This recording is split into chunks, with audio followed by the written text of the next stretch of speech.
Purihin ka, O Diyos. Salamat sa iyong napakayamang biyaya. Nang siya ay nasa krus ng Kalbaryo, tayo ay nasa kaniyang mga kaisipan. Napakaganda, mga kapatid, ng gawa ng Diyos. Bakit nagawa ito ng Diyos? Because sa kaniyang pag-ibig, walang makakapigil sa pag-ibig ng Diyos. It is boundless. Wala itong limitation. Kaya kahit sa ating huling kapanahunan, naabot pa rin tayo ng kasaganaan ng biyaya ng Diyos. Sino hindi ang magagalak sa bagay na ito, mga kapatid? With our conditions, sa ating kalagayan ngayon, inabot pa rin tayo ng Diyos sa uling mga araw dahil napakasagana ng kaniyang pag-ibig sa bawat isa. Luwalhatiin ka, O Diyos, muli minsan pa sa umagang ito, ikaw ay aming pinupuri at pinapasalamatan. Salamat sa iyong kabanalan na mula pa kanina, O Diyos, pagsisimula ay amin ang nararamdaman, O Diyos, naranasan.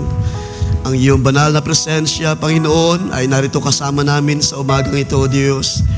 At tunay, Panginoon, ay ikaw ay totoong dakila sa buhay namin sa mga panahon na ito. Nagagawa mo ang lahat ng bagay, magagawa mo ang lahat ng bagay sa aming mga pangangailangan, O Diyos. Tunay, hindi ka nagkulang kailanman ng mga katugunan, ng mga kasagutan sa aming mga katanungan, O Diyos. Sa nasa ng aming mga puso, O Diyos, sa desire ng bawat isa. Panginoon, sa umagang ito muli kami ay nagpupuri at nagpapasalamat, O Diyos. Tunay, katulad ng aming inawit kanina, Panginoon, kailangan ka namin sa mga panahon na ito. We need you, Lord God, right now, today, sa mga oras na ito, O Diyos, kailangan namin ang iyong banal na presensya. Kailangan namin ang isa na mag-aaliw ng aming mga puso na nalulumbay, nalulungkot o anumang mga bagay na naranasan sa mga panahon na ito. Kailangan namin ang iyong kalakasan, O Diyos. Kailangan namin ang iyong mga aliw na mga salita, O Diyos. Hear our cry, O God. Nawa sa umagang ito makaabot sa iyong luklukan ng awa, O Diyos. Ang aming mga dalangin, ang aming mga hinaing, O Diyos, aming mga kalagayan sa mga panahon na ito, yet believing, Lord, sumasampalataya kami na meron kang magagawa sa lahat ng bagay. At walang bagay na mahirap sa iyo sa mga panahon na ito, O Diyos. Lord God, we commit once again our lives, our hearts to you, Lord Jesus. Panginoon, ikaw ang siyang gumawang patuloy, O Diyos. Mangusap ka sa bawat isa, patuloy ka magpalaya ng mga bahagi na maaring natatangikalaan pa, O Diyos, ng mga bagay ng lupa. Ikaw ay magpalaya sa aming mga kaluluwa, sa aming mga puso, O Diyos, sa aming mga kaisipan. Patuloy kang maglinis, hallelujah. Patuloy ka, Panginoon, na mag-angkay sa aming lahat sa mga panahon na ito. Dalhin mo kami sa iyong kaluwalhatian, dalhin mo kami sa iyong karangalan, O Diyos. Dalhin mo kami sa iyong banal na dako, Panginoon. Nais ka namin makapiling, nais ka namin maka-fellowship sa mga panahon na ito. Ibaba pa kami, O Diyos, sa iyong harapan. Patuloy mo pa kami, Panginoon, na naturuan sa iyong mga salooban, sa iyong mga salita. May your anointing with us, Lord God, ay patuloy na kumilos ng malaya. At sa anumang mga bagay na aming pangangailangan, aming lahat ito, Diyos, itinataas sa iyo. May magagawa ka sa aming mga panalangin sa umagang ito, O Diyos. Sa mga kagalingan, sa mga karamdaman, O Diyos. Aming kapatid, Brother Michael, Panginoon, nakaranas ng pamamaga sa kaniyang Lord God, ito'y aming tinataas sa iyo. Meron kang magagawa sa kaniyang pangangailangan sa umagang ito.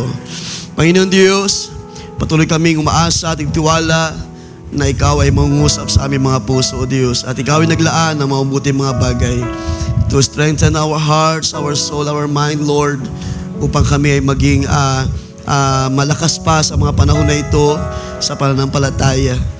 At ikaw nagsabi sa iyong likod, Apostol Pablo, O Diyos, na hindi na kami matatangay dapat, na hindi na kami matangay pa ng mga anumang mga hangin, O Diyos, mga turo at aral sa uling mga araw na ito. Kundi ang aming mga puso ay nag-uugat sa iyong mga salita, O Diyos. Kaya salamat minsan pa, pinagkatiwala ko lahat ng bagay, even your word this morning, ang iyong malitalingkod, O Diyos. At lahat kami ay umaasa at nagtitiwala lamang sa iyong magagawa sa mga oras na ito. Lahat ng kaluwalhatian, kapurihan ay maingat namin ibinabalik lamang sa iyo, O Diyos, sa tanging pangalan ng Panginoong Kristo Jesus.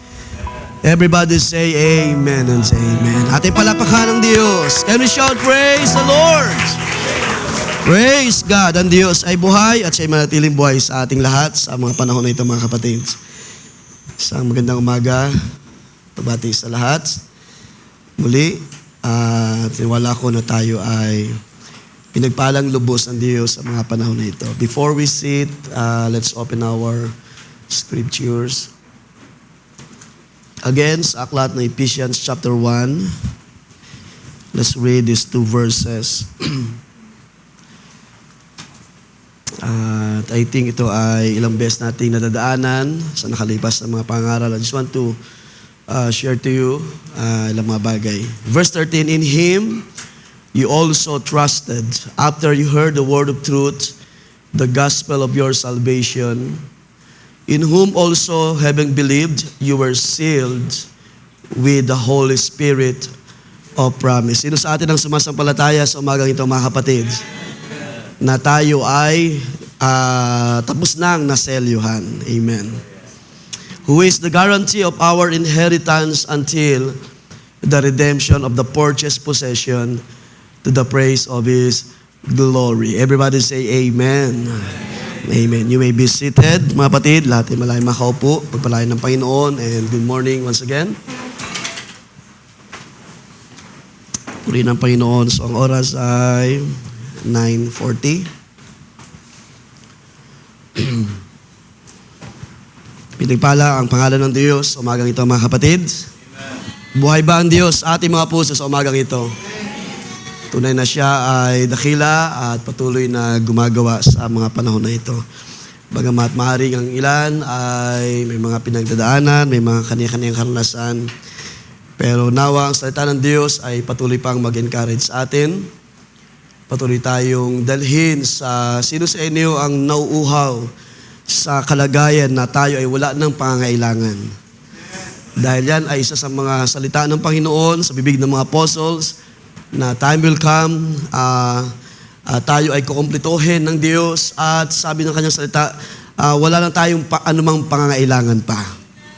He is our great shepherd and sabi doon, siya ang magkakaloob ng ating mga pangailangan hanggang sa dumating ang panahon na hindi na tayo mangangailangan. And ang salita ng Diyos ay kanyang i-fulfill sa buhay ng bawat isa. So, today is actually church visitation sa Dasma sa ating mga kapatid doon sa pangunguna nating Pastor Jacob. But dahil nga next Sunday, nasa Leyte ako, mga kapatid, nag-decide ako na dito muna mag-stay, mangaral. At Lord willing, God willing, ay habol kami doon sa gawain mamayang hapon. So, I will try na may share sa inyo ito, bahaging ito, at makaabot kami sa gawain mamayang hapon. Mayroon din kasing nakalaan talaga na, of course, bukod sa fellowship at sa mga salita ng Diyos, so there's a feast, sabihin natin, may nilaan, may mga nakalaan doon, ihanda sa mga magagawa. So God willing, doon na kami mag-take ng aming lunch at preparing sa gawain sa hapon. I don't know, hindi ko alam sa inyo kung sino sa inyo ang may kagalakan mamaya na umattend, pero tayo ay kahit paano invited. I think, sa maalala ko ay parang at least 15 sa atin ay allowed or mayroon tayong slot, 15 person. Dahil lang church building ay hindi pa naman talaga kaya accommodate mga churches. So, limitado lang, mga kapatid, ang space doon. So, ating sama sa prayer at ngayon ay nagsimula ang gawain doon. So, mayroong mga ngaral doon this morning and this afternoon, ating kapatid Pastor Jonathan. Okay, so sama nyo rin kami sa prayer. So this coming Thursday ang aming flight papuntang Leyte. Aming flight ay 7 a.m. Sama nyo kami sa prayer. Ang Diyos ang mag-ingat at patuloy mag-provide sa mga pangangailangan. And also, ilang mga announcement, umiyan na lang siguro i-announce. Okay, so next month ng ating church anniversary, so ating pagandaan yan, mga kapatid.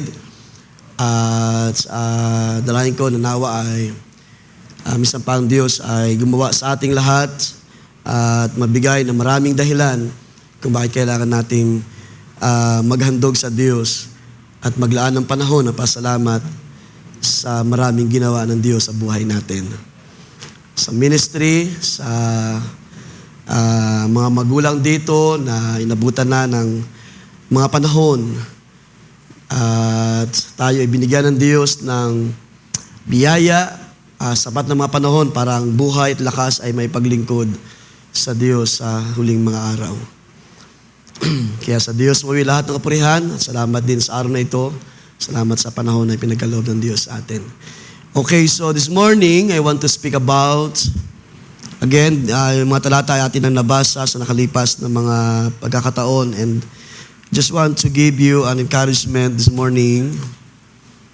At I pray na mga bagay na ito ay magbigay sa atin, magdagdag ng higit pang kalakasan at malalim na pagkaunawa sa pananampalataya. I just want to kamustahin muna ang inyong mga relasyon. Kamusta ang ating mga relasyon sa isa't isa? Kamusta ang ating mga damdamin sa isa't isa, mga kapatid? Hoping, believing na because ang Bible nagsabi tayo ay bahagi lamang ng isang katawan. And we have this minds of Christ na kumbaga ay ginawang isang ating mga kaisipan kay Kristo. At sa mahaba ng panahon sa ministry, ang aking dalangin, ang relasyon na ito ay pinatibay na ng panahon. Pinalalim, pinatibay, pinalakas ng Diyos. At mga bagay, ang mga bahagi na mahina ay andun ang ating pag-asa na ito ay pinalakas ng Diyos. So kung bakit ko kinamusta ang ating mga relasyon, because yan ang ating pag-uusapan sa umagang ito. So ating pag-asa is about the Holy Spirit seal cannot be broken. Lang pag-aaral, pagtuturo at mga paalala ng salita ng Diyos ang gusto ko lang tingnan. At makadagdag ito sa mga araw pa, panahon na darating, na tayo ay lubusin ng Diyos ang ating mga kagalakan sa paglilingkod sa biyaya ng Diyos. Ang mga panahon na ito ay totoong hindi natin inaasahan lahat, mga kapatids. Wala sa ating isa rito nakaisip na ito yung panahon or sumagi man sa ating kaisipan na ganitong ating kalagayan sa mga panahon na ito. Sino sa atin na nagagalak at na natutuwa or na-inspire sa kabutihan ng Diyos? Because naabot natin ang mga panahon na ito hindi sa atin kundi sa biyaya ng Diyos, mga kapatids. Napakaganda ng inawit kanina, boundless love. Sino sa atin na makakaisip, tawag niyan, magagrabs ang ganitong kaisipan na bahagi pala tayo sa mabubuting plano ng Diyos. Na hindi natin nasumpungan ang ating mga sarili sa mga bagay, sa lupa, katulad ng mga tao na walang pag-asa, mayroon tayong buhay na pag-asa sa ating panahon. Meron tayong katiyakan. Sinusumagang itong tiyak sa kaniyang kaligtasan. Dahil kung tayo ay tiyak sa ating kaligtasan, tayo ay, magagalak na mainam sa mga gawa ng Diyos. Hindi tayo papayag na tayo ay agawan ng kagalakan ng kaaway. Ating mga kagalakan ay ating i-express sa Diyos sa isang biyayang pinasagana niya sa buhay natin na isang iniisip natin, paano nangyari ang lahat ng ito kung hindi sa mabuting Diyos sa buhay natin? Paano ako nakasurvive sa nakalipas na mahabang panahon? Paano tayo nakakalakad pa rin ng may biyaya ng kalakasan? Tumatanggap tayo ng mga pangailangan mula sa Diyos. At anong ating isusukli na buhay sa Diyos? Ano yung ating ibabalik na nakagalakan sa Diyos? At lagi natin inaawit for all the things that He has done sa buhay natin. This morning, I want to speak about this thought, the Holy Spirit still cannot be broken. Ito'y may kinalaman pa rin sa ating kaligtasan. We believe in the teaching of eternal security. It means walang hanggang seguridad, or eternal security ay nangusap ng isang bagay patungkol sa isang tiyak na kaligtasan. Kayo ba'y sumasampalataya sa bagay na ito, mga kapatid? Ilang mga key verses ang gusto kong tingnan. Bigyan ko lang ng konting foundation ang bagay na ito. Sa John chapter 10, 28 and 29, familiar tayo sa mga talata. Ang sabi dyan ng Panginoon ng kaniyang kawan, His sheep will never perish. John chapter 10, ating tingnan sandali mga kapatid.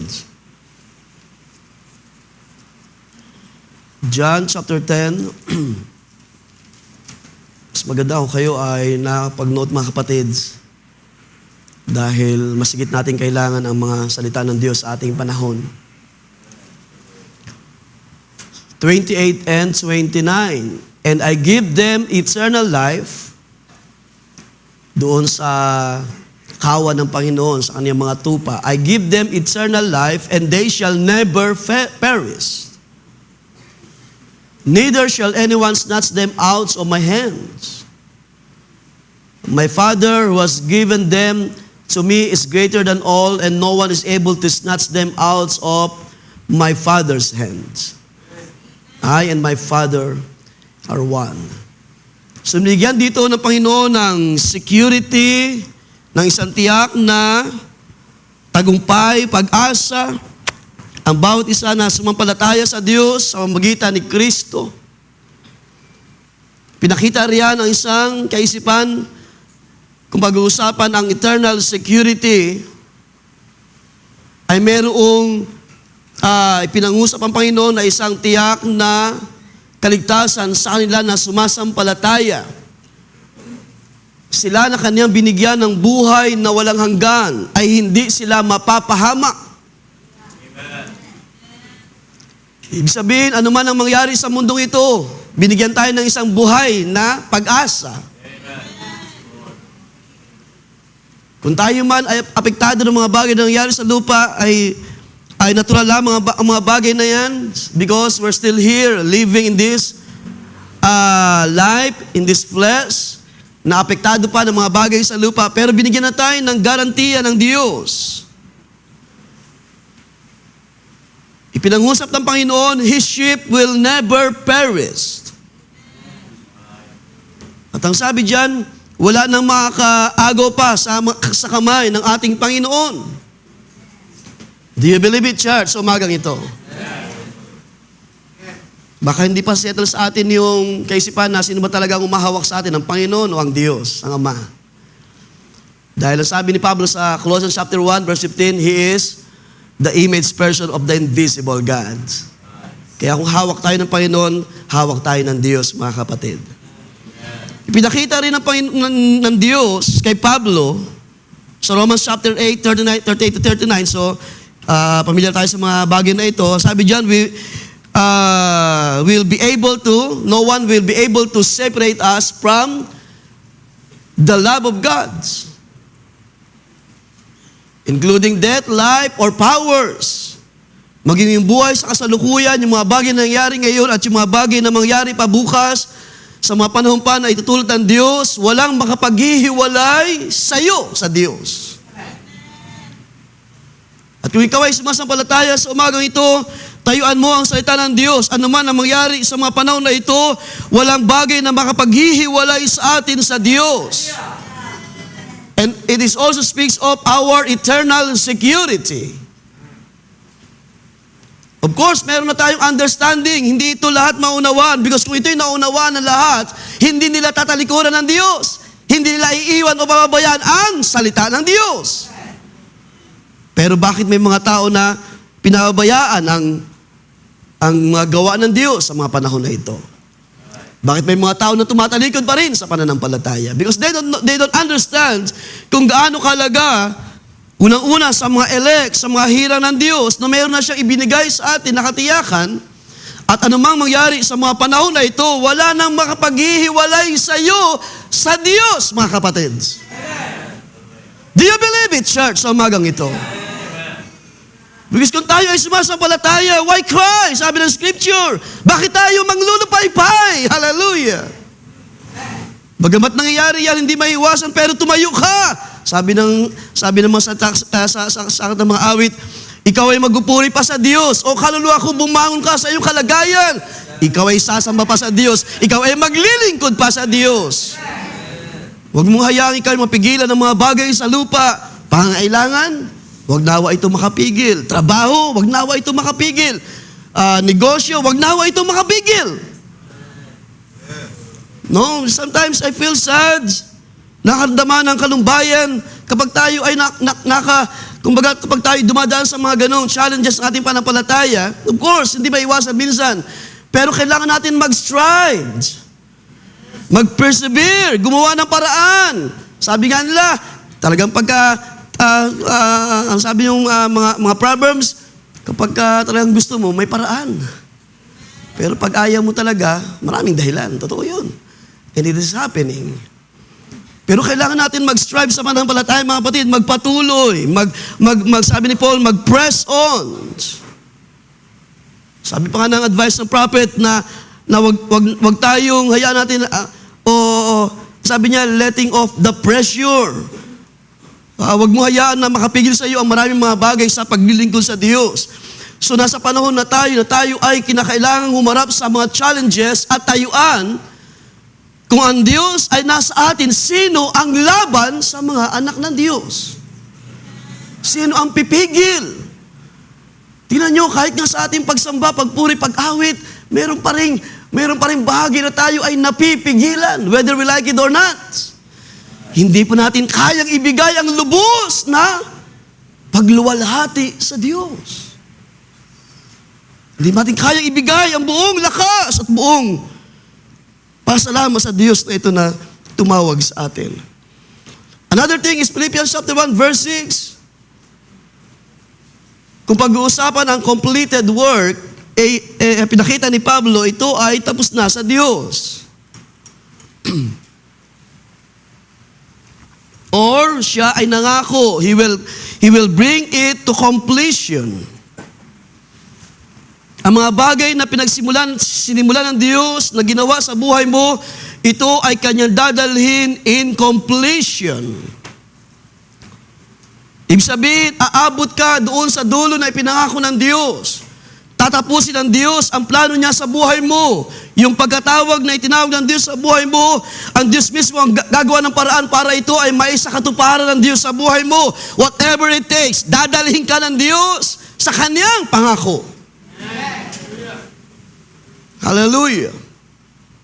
It speaks of a completed work. And then, ikaapat yung ating binasa sa Ephesians chapter 1, sealed with the promise, Holy Spirit. Binanggit yan sa verse 14, ito yung ating garantiya. Ang Spirit ng Diyos ay tumatayo or nasa pagkilos na ito ay guarantee. Sino mang naselyuhan ng Espiritu ng Diyos, you have the guarantee. Meron ka ng garantiya na ikaw ay sasalubong sa Panginoon sa Kanyang pagbabalik. Kailangan nating makita at maunawa ng bahagi na ito, otherwise, kapag nandyan lagi ang mga trials, iyak tayo ng iyak, nanlulumo, nanlulupaypay, mahinang-mahina, hindi makabangon, hindi makapagpatuloy sa paglilingkod sa Diyos. Pero kung ating tinanggap ang bahagi ito, meron tayong damdamin, meron tayong iba yung kagalakan sa Diyos na kahit mahina na ang katawan, ikaw pa rin ay tatayo, babangon ka para ipaglingkod yung lakas na meron ka sa Diyos. Para sabihin ng iyong puso, Panginoon, ano man ang mangyari, ako'y magpapatuloy dahil ako'y tinawag mo sa bagay na ito. Hallelujah. Para magtamo ng pangako ng Diyos.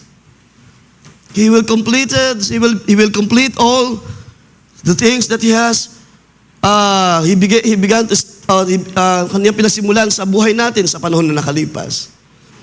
At ang sabi natin binasa, ito ay kanyang sinelyuhan ng kanyang banal na espiritu. So yan ay umaasa kami na ito naintindihan natin mga kapatid, no? Naunawaan natin ang pangakong espiritu ng Diyos na ito ay selyo. At ito ay tinatawag din sa terminology na eternal security. I just want to read muna mga kapatid isang bahagi ng mensahe ng ating kapatid Brother Branham sa mensahe niya 1963. Ang sabi niya, seal is a security. Seal means you are secured. Now, you that don't believe in eternal security, I don't know. But a seal signifies security to its destination. Madalas itong halimbawa natin, Pastor Franco, before, na anumang mga finished product ay meron niyang selyo, na sineselyuhan niyan, sealed, hanggang sa ito ay makarating sa kanyang destination. So anumang produkto na, of course, yung mga dumaan sa legal na paraan, no? Dahil maraming mga produktong dumadaan sa ilalim eh. Kumbaga, nilulusot sa port, ang tawag doon sa custom, para matakasan ang mga tax, mga bayarin. Pero yung genuine na product na dumadaan sa tama na process, yan ay merong selyo mula doon sa kanyang pinagmulan hanggang sa ito ay makarating. Kaya nga meron doong paalala, accept not kapag ang seal is broken, di ba? Sabi doon. So ang seal ay security. Nakita dyan natin kapatid, sabi niya, seal is security. Seal means you are secured. Sabi niya, but a seal signifies security to its destination. Who unto that guy that would try to break that seal? And the Holy Spirit's seal cannot be broken. So doon ko kinuha yung ating title. The Holy Spirit's seal cannot be broken. So hindi na ito masisira. Hindi na ito sa anong paraan ay kayang alisin. Once na ito ay naselyuhan, itong produkto na ito, wag lang pepersahin, natanggalin ang selyo. Dahil marami nang gumagawa niyan sa ating panahon. Pero ang bagay na ito ay naungusap na kapag ito ay nailagay, isang produkto, isang bagay na selyuhan, wala nang pwedeng mag-alis. Otherwise, managot ang mga tao sa batas, di ba? Pero pinapakita nga ng selyo ay security at tayo ng mga mananampalataya ay tumanggap ng selyo ng Holy Ghost. At ang Diyos, mga kapatid, ay totoong dakila sa buhay natin. Dahil sino ang mag-aakala na sa ating kalagayan, sabi natin inawit kanina, God conquers. Diba? Na-conquer ng Diyos ang ating mga kalagayan, walang nakapigil sa biyaya ng Diyos. Lagi natin sinasabi, we're unworthy at tayo ay hopeless, tayo ay wala ng pag-asa. Pero sino mag-aakala buhay ang Diyos, dakila ang Diyos, may pag-asa tayo na tinanggap mula sa Diyos by faith. Binigyan tayo ng pag-asa at ang Panginoon na siyang ating sinampalatayaan ay nagkaloob ng tiyak na pag-asa. By giving us, sabi niya, binibigyan ko sila ng buhay na walang hanggan at hindi na sila mapapahamak kailanman. Yung panahon na tayo nasa kalagayan na kapahamak na buhay, ngayon by the grace of God, tayo ay itinayo at binangon ng Diyos. Ngayon, ikaw ay mabuhay sa kalwalhatian ng Panginoon. Ikaw ngayon ay mabuhay by the truth, by the word of truth sa ating panahon. So napakainam ng mga talata natin binasa, kung pag-uusapan ang Iglesia ng Diyos, ay binigyan niya ng isang tiyak na pag-asa, tinatawag natin na eternal security by the Holy Ghost. At sa magitan niyan, ang kanyang iglesia ay hindi na lang mapapahamak. Napakabuti ng Diyos. Dahil ang diablo ay nagsisikap siya, gumagawa siya ng maraming paraan para destroy ang gawa ng Diyos. Pero nandito ang Diyos ay gumawa siya ng dakilang bagay, siya ay pumasok sa eksena at tayo ay kanyang inagaw, tayo ay kanyang biniyayaan, tayo ay kanyang nirescue. At hindi na siya ngayon papayag, hindi na siya papayag na ikaw ay dalhin ng diablo sa anumang bagay na ikapapahamak mo, ikaw ay sinelyuhan hanggang sa araw ng katubusan. Ang iglesyang ito ay binigyan ng Diyos ng biyaya para anumang mga bagay na nasimulan sa buhay natin, anuman ang calling, anuman ang pagkatawag ng Diyos, it will be completed in that day, sa araw na iyon, sa araw ng pagbabalik ng Panginoon. So the church was sealed. Kung ikaw ay sumasampalataya ngayon, then ikaw ay mapalad na nilalang sa umagang ito. Sabi ko sa inyo kanina, hindi lahat ay nakakaunawa ng patungkol sa bagay na ito. Otherwise, kung sila ay nakakaunawa, then they will stay. Sila ay manatili sa salita ng Diyos. Marami nang tumalikod, marami nang umalis, marami nang tumigil sa pananampalataya. Pero tayo na nandito ngayon, kaya sabi ko sa inyo kanina, kamusta ang ating mga relasyon sa isa't isa? Hindi tayo nanatili because of, dahil meron tayong tinatawag na, dahil tayo ay mga magkakamag-anak. Diba? Bagamat maganda yan, kung tayo man ay mga pamilya na tinawag ng Diyos, may relasyon sa laman, na sama-sama naglilig sa Diyos, ito'y mabiyayang bagay na ginawa ng Diyos. Pero hindi yun ang nagiging dahilan kung bakit tayo manatili sa calling ng Diyos atin. Hindi ang kaibigan, hindi ang sinumang malapit sa atin, hindi yun dahil tayo ay malalim ng ating pundasyon, ng ating mga pagkakaibigan. Hindi dahil sa tayo ay may mga magulang na may mga tungkulin sa iglesia, may mga ministry, hindi yun. Tayo ay nandito because of the seal. Because of ang Espiritu ng Diyos na inilagay sa atin para manahan sa buhay natin na tinawag na selyo, ito yung naging dahilan para tayo ay manatili sa paglilingkod sa Diyos. At ito rin ang naging dahilan, ito yung isang dahilan kung bakit kahit anong mangyari sa mga panahon na ito, we will stay sa kalooban ng Diyos. Mananatili tayong maglilingkod sama-sama hanggang sa araw ng katubusan. Mas nanaisin natin manatili in the presence of the Lord. Hindi tayo papapigil sa negosyo, trabaho. Minsan, kinakamusta ko ating mga diakono. Kumusta na? Pag Wednesday service, minsan wala tayo. But God understands our situation. Pero sabi nga sa inyo kanina, dumating tayo sa panahon na kailangan natin na mag-strive, magpumilit na gawin kung ano yung ikalulugod ng Diyos. Dahil siya ang nangako, bubuksan ko ang dulungan ng langit para ipagkaloob ang inyong mga pangailangan. Minsan, walang silid paglagyan ayon sa pangako ng Diyos. Pero minsan tayo ay napipigilan dahil nga sa mga kahinaan pa sa laman. Pero meron ng pangako ang Diyos, meron ng selyo. Ang gusto kong tingnan sa umagang ito mga batids, try ko na ito'y makap ko ng 11:15. Dahil ayoko rin ma-miss yung fellowship sa DASMA mga kapatid. So paano ito ginagawa ng Diyos sa atin? Of course, binasa natin Ephesians 1:13, you were sealed, sabi ni Paul, with the Holy Spirit of promise. At pwede natin sabihin, yes, Lord, I believe. Kayo ba'y sumasampalataya sa umagang ito, mga kapatid, sa bagay na ito? Subalit ang kaisipan na ito ay tinitingnan ko rin, paano ito gagawin ng Diyos sa atin? Dahil ito ay salita ng Diyos, at ako'y sumasampalataya, meron itong ginagawa sa buhay natin. This is not just a printed word na you are sealed. Pero ano yung katiyakan? Ano yung, paano ito gagawin ng Diyos? How does it work? Being sealed by the Holy Ghost. Of course, in Galatians chapter 5, the fruit of the Spirit ay magandang isang bahagi na maganda rin tingnan.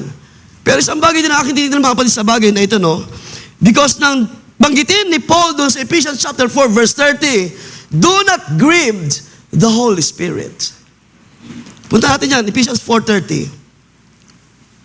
Do not grieve the Holy Spirit of God, by whom you were sealed for the day of redemption. Ang sabi niyan, do not grieve the Holy Ghost. Meaning, wag natin pigatiin ang Espiritu. It also means, wag natin pigatiin ang Diyos.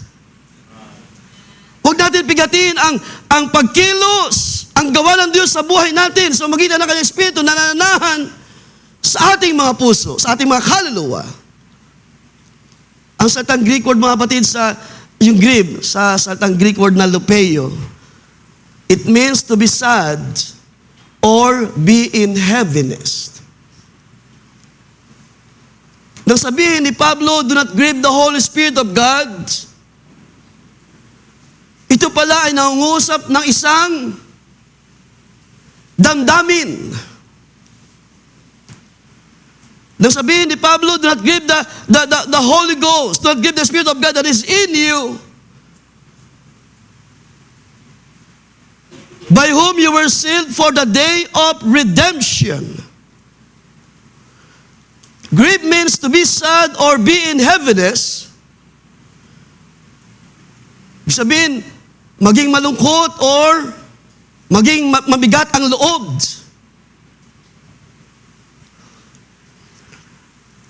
Anong nakita niyo, mga kapatid, sa part na ito? Kapag tayo ay nakagawa ng pagkakamali sa harapan ng Diyos, sa kanyang mga salita, mayroong nalulungkot sa puso natin. Mayroong damdamin na nalulumbay sa buhay natin. Huwag natin pigatin ang Espiritu ng Diyos. To grieve means to be sad or be in heaviness. Ibig sabihin, kapag tayo ay nagkukulang sa ibang mga bagay, mayroong nalulumbay. At sino yung nalulumbay? Ang Diyos ay nalulumbay. Mayroong damdamin doon sa loob mo. Ang Diyos in spirit. Nakakaramdam siya ng kabigatan, ng kalumbayan kapag tayo ay nagpapatuloy pa rin sa mga bagay na hindi na dapat ninakalooban ng Diyos. Minsan ay sinasadya na natin. At sabi ni Pablo, do not grieve the Holy Ghost.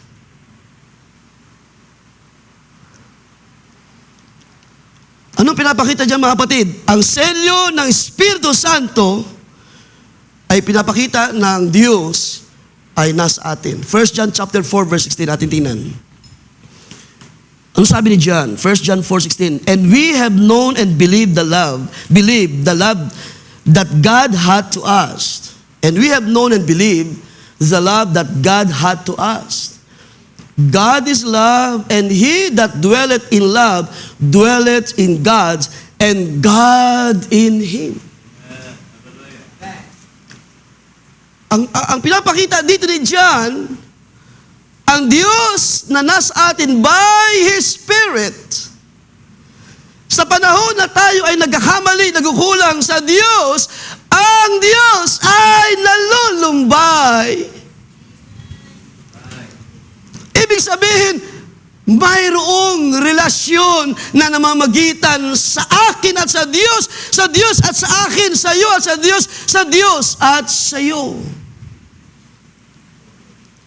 Ibig sabihin, ang Diyos ay mayroong relasyon sa kanyang mga anak at ang mga anak ng Diyos, tayo ay mayroong relasyon sa Diyos. At kapag tayo ay nagkukulang sa Panginoon, ang Espiritu ng Diyos ay nag-grieved na ito'y pinapakita that it is God.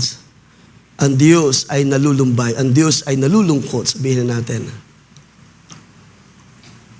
Ibig sabihin, mayroong relasyon. May namamagitan sa iyo at sa Diyos. At kapag tayo ay nagkukulang sa Kanyang salita, may napipigati. May damdamin na nalulumbay. Mayroong relasyon na tawag niya, sabihin natin, sa ating mga relasyon sa laman, mga magulang sa anak, mga mag-asawa or sino man, magkapatid, magpinsan, kapag tayo ay nagkukulang sa isa't isa, mayroong damdamin na nalulungkot, napipighati. Di ba? And it affects the relationship. Kapag tayo ay hindi naging maagap, sabi ng Panginoon, na kapag mayroong isa na mayroong tawag niyan, laban sa iyo, then puntahan mo, kausapin mo, para ang relasyon ay maging maayos. Sa nakalipas sa panahon ay marami na tayong pinagdaanan sa bahagi na yan. But by the grace of God, salamat sa biyaya ng Panginoon, gaano man tayo karami nagkulang sa isa't isa, namayani pa rin ang pagpapatawad sa isa't isa by the grace of God. Umabot pa rin tayo dun sa kaisipan na kaya pala nating unawain ang isa't isa sa kabila ng maraming kahinaan, hindi sa akin kundi sa biyaya ng Diyos na sumasagana. Nagagawa natin magpatawad sa isa't isa at kilalanin ang isa't isa, i-recognize ang isa't isa dahil tayo ay pinatawad ng Diyos sa lahat. At kung tayo ay pinatawad, magpatawad din naman tayo, sabi ng Diyos, sa bawat isa. So anong pinapakita dito ni John? Ganon din naman ni Paul. So walang contradiction sa kanilang mga kaisipan, mga kapatid. So ang Diyos ay mayroong relasyon sa kanyang mga anak, at ang mga anak ng Diyos ay mayroong relasyon sa Diyos. So otherwise, kapag tayo nagkakamali, walang mapipigati sa ating loob o walang damdamin na maapektuhan kung wala tayong relasyon sa Diyos.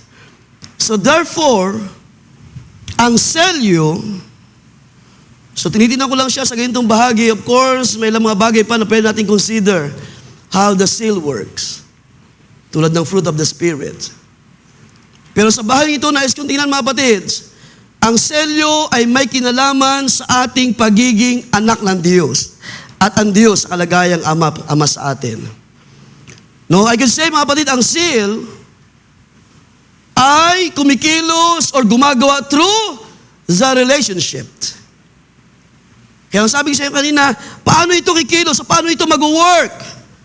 Yes, we believe.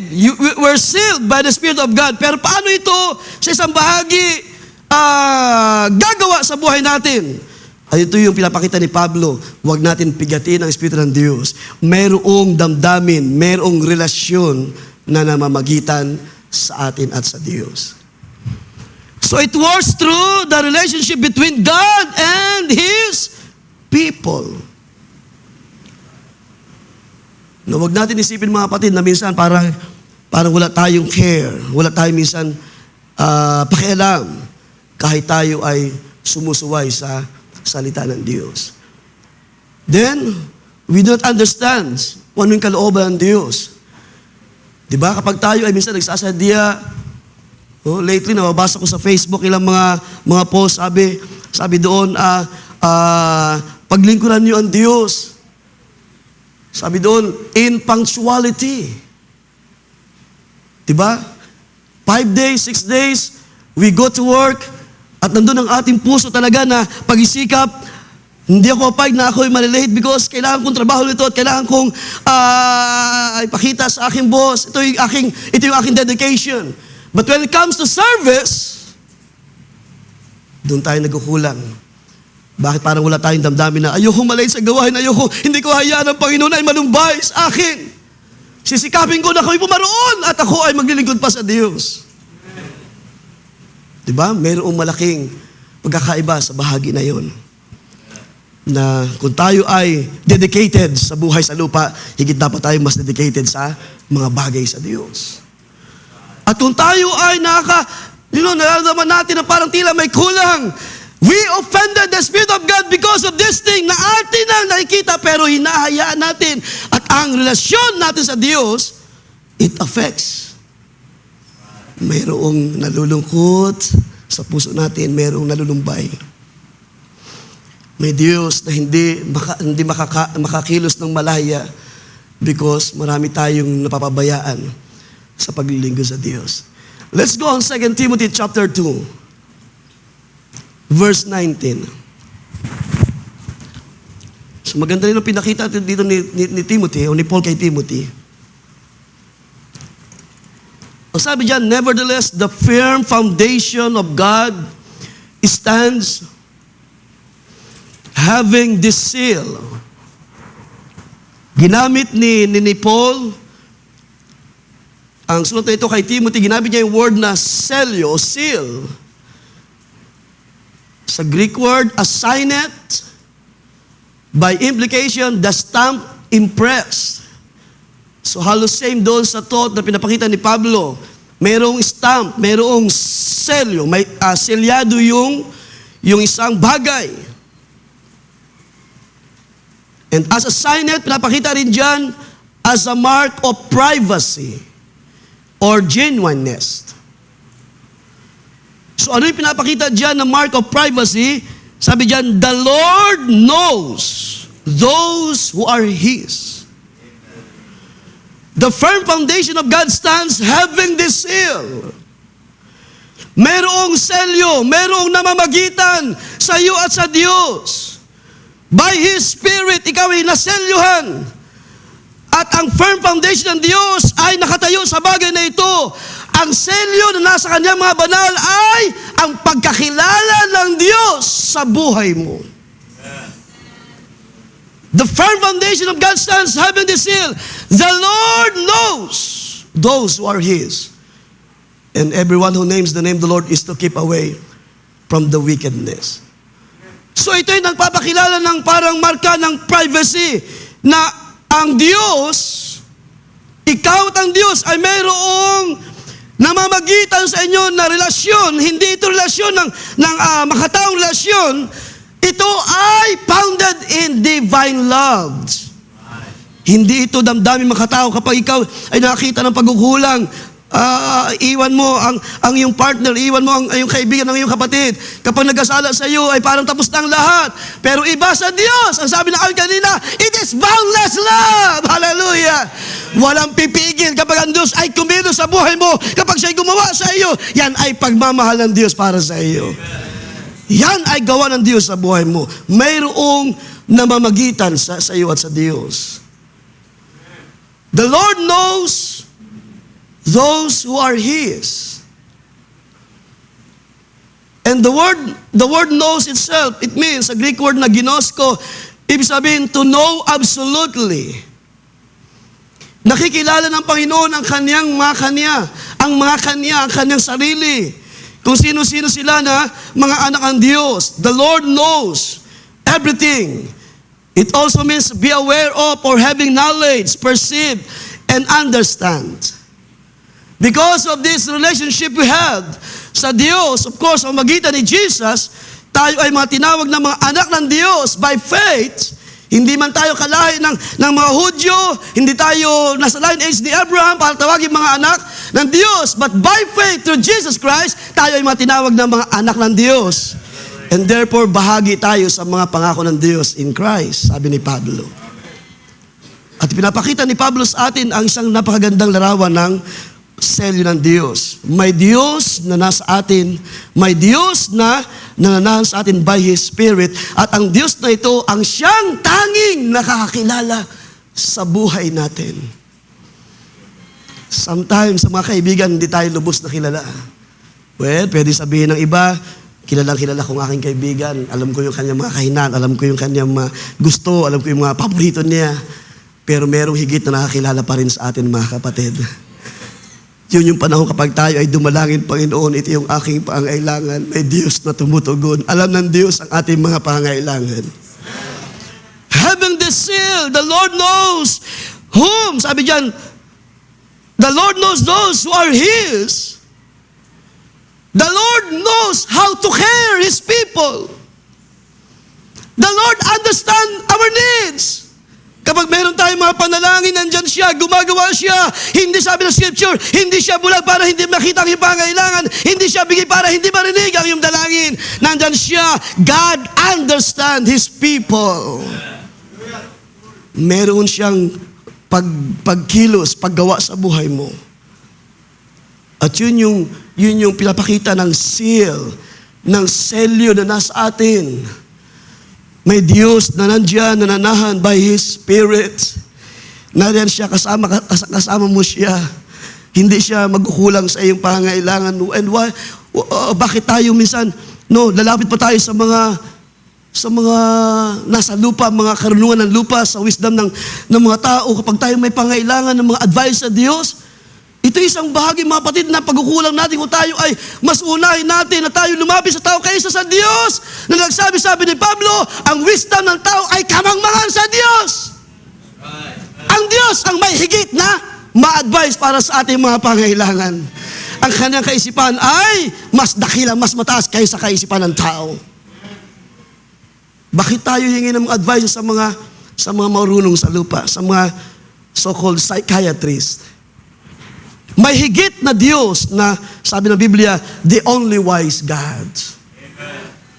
At napaganda ng isang, nabasa ko na post din, kahapon lang yun, Friday, ng isang manggagawa, sabi niya, this wisdom, all this kind of wisdom ng tao, itong mga matalino sa lupa, yung mga psychiatrists sa panahon natin, na mga nakapag-advise sa mga tao, ang sabi ng pinakita doon, they can only tawag niyan, they can only remove your sadness but not the root itself. Di ba? Pwede silang mag-advise para mawala yung kalumbayan. O nga pala, ganun pala. Pero yung ugat, hindi nila kayang alisin. Because salita lamang ng Diyos ang pwedeng mag-alis, magwasak ng anumang dumi ng kaaway. Ang Diyos lamang may salita siya na kayang magwasak ng foundation ng diablo sa buhay natin. Yung mga doubt, kayang palitan ng Diyos ang panampalataya. Hallelujah! Yung mga mahina, kayang palakasin ng Diyos by His Word. By His Spirit! Hallelujah! Kaya do not grieve the Spirit of God dahil mayroong relasyon sa Diyos. Mayroong tama na ugnayan sa Diyos ang buhay natin. Huwag natin hayaang malumbay siya na nakaupo sa ating mga puso ngayon. The Lord knows who are His. Nakikilala ka ng Diyos. Alam ng Diyos ang iyong pangailangan. Kung kilala ka ng iyong kaibigan, mas kilala ka ng Diyos sa lahat ng bagay. Kung kilala ka ang isang magulang anak, kilala ko ang aking mga anak, mas higit ang Diyos na kakilala sa aking mga anak. God knows His people absolutely. The word knows also means to know absolutely. Walang bagay na hindi makikilala ang Diyos sa buhay natin. Lahat ay hayag. Maging ang kadiliman ay liwanag sa mata ng Diyos. Lahat ay nakikita ng Diyos sa buhay natin from head to toe. Ang sabi ng Panginoon, ang mga hayop ay namimit nila ang mga kailang mga pangailangan, ang mga ibon, ang mga hayop sa lupa. Ang sabi ng Jesus, higit ang Ama natin sa langit. Hallelujah! Kaya niyang ibigay sa iyo ang iyong mga pangailangan. Because the Lord knows who are His. Alam niya kung sino yung nasa Kanya, kung sino yung Kanyang mga mananampalataya. Sa paanong paraan? By the seal. Yung selyo. Kaya yung selyo na ito ay sa aking pag-aaral ng mga salita ng Diyos ay pinakita ni Pablo, it is like a relationship or it works through a relationship. Could you imagine the Lord, the God of heaven who gives life sa buhay na ito? At kahit man ako mga kapatid, minsan sa mga meditation, sa mga pagbubulay-bulay ng biyaya ng Diyos, sometimes mahirap talaga unawain gaano kabuti ang Diyos kung paano tayo nakaabot sa mga panahon na ito, how the Lord works in our lives through the years. Nang tayo ay silang sa lupa, sa mundong ito, ginamit ang ating mga magulang when we were young, growing old. Paano nyo na tawag niyan? Paano nyo nakikilala, being grateful sa gawa ng Diyos sa Kanyang plano sa buhay natin? Sa mga araw na kalipas, going to church, minsan may mga pagkataong papunta sa gawain ng Panginoon, meron kong laging kaisipan na ganito mga kapatid. Hindi ko kailanman inisip, inakala, that this is your will, that this is your work sa buhay ko. Sa buhay natin. Na meron palang Diyos na tatawag, meron palang Diyos na aako ng buhay natin, meron palang biyaya ang Diyos sa magitan ni Kristo na ibigay sa atin at sinecure yung buhay na ito. We pass through the fire, sabi ng awit, some through the fire, some through the blood, some through the flood, but all through the means of the blood. Kaya nga walang karamdaman na hindi kayang pagalingin ng Diyos because by His stripes we are healed. Nagbigay na siya ng katiyakan, huwag kang malumbay, huwag kang malungkot, akong gagawa ng paraan para sa iyong kagalingan. Just believed. At ito'y kanyang sinelyuhan ng Espiritu Santo until the day of redemption. Sabi ni Jesus, ano man ang inyong hilingin sa aking pangalan. Humiling na ba tayo mga kapatid sa pangalan ng Panginoon? Sino rito ang kinatagpo na ng Diyos sa kaniyang mga kahilingan? Mga kapatid, yes? At patuloy nakakatagpuin ang Diyos sa ating mga pangailangan. Dahil ang Diyos ay nagkikare sa atin. Hallelujah! Because the Lord understands your needs. Hallelujah! Dahil alam niya ang buhay mo, alam niya ang buhay natin, alam niya ang ating mga pangailangan. The Lord knows His people. At yan ay kanyang pinangyari by His Spirit. Let's read Psalms 37. Ating basahin sa verse 18. The Lord knows the days of the blameless. Sa King James Version yata is upright. Or ang mga matuwid. The Lord knows the days of the upright. Kaya yung ating mga parito, yung ating mga ginagawa before, kahit man tayo wala pa sa kalooban ng Diyos, the Lord knows. Alam ng Diyos yung past life natin, na minsan may mga pangyari, hindi natin in-open sa ating mga mahal sa buhay, pero alam ng Diyos yung past life. Yung nakaraan mo, alam ng Diyos. Yung mga bagay na kasalukuyan, alam ng Diyos. At yung mga bagay na dating ay mas higit na alam ng Diyos ang mga bagay na hinaharap. And sometimes sa isang relasyon, kapag nagkulang ang isa sa pagtatapat, nagkakaroon ng problema. Kapag may mga bagay na inililihim, dumating ang panahon na natutuklasan, nagkakaroon ng problema. And sometimes, kapag hindi malalim ang ugat ng pananampalataya sa mga salita ng Diyos, nasisira, nagkakahiwalay ang mga damdamin. Pero kung ang buhay na ito ay nakatayo sa pananampalataya at nag-ugat sa salita ng Diyos, doon mo mararamdaman yung the Lord knows everything sa buhay mo dahil walang bagay na hindi niya ibibigay sa iyo ayon sa iyong pangangailangan, of course. Hindi yung ating mga gusto, yung mga pangangailangan ay kayang ibigay ng Diyos. The word knows in Hebrew, yada. That means care, recognition, acknowledge, or yung isang word na maganda, acquaintance. Acquaintance sa Tagalog, yung kilalang kilala ka. Acquainted. United, or yun nga, absolute ang pagkakilala ng Panginoon sa atin. So the Lord knows the days, the light of His people. Masabi ko rin na ang Diyos, ang Panginoon ay totoong nagmamalasakit sa atin, sa buhay natin. Dahil kung hindi tayo makakasurvive sa buhay na ito, sa pag-aalaga ng mga bata pa lang, ubos na ang pasensya natin, ubos na ang ating lakas. Pero by the grace of God, kapag tayo natutong magtiwala sa Diyos at sumampalataya, may magagawa ang Panginoon. Ang Diyos ang bahalang mag-ingat sa ating mga pangailangan.